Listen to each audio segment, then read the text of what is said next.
Транссерфинг өмірдің сан түрлі варианттары арасынан дәл саған арналған жол табудың тәсілі. Бұл білім ойымыз, ниетіміз және ішкі күйіміз арқылы қай вариантқа қосыла алатынымызды көрсетеді. Өмірдің иллюзиясы бәрі өздігінен болып жатыр деген сен.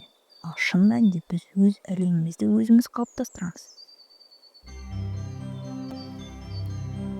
Бұл тәсіл түрлі варианттар арасынан саған сай келетін вариантты таңдау жолы.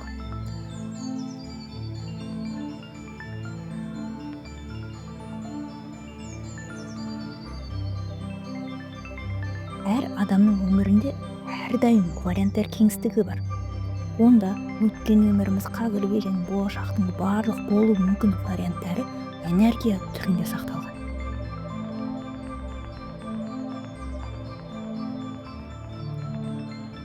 Адам өз ойымен, ниетімен және ішкі күйімен сол варианттардың біріне қосыла алады. Яғни транссерфинг болашақты өзгерту емес, бұл соған сай келетін дайын вариантты сезіп, соған бейімделу.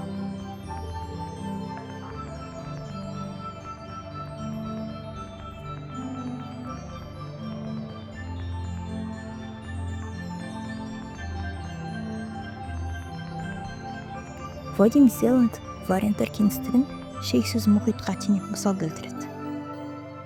Мұхиттың суы қозғалмайды, тек бетіндегі толқын өтеді. Толқын жаңадан пайда болмайды, ол бұрыннан бар судың үстімен қозғалады. Сол толқын біздің өмір.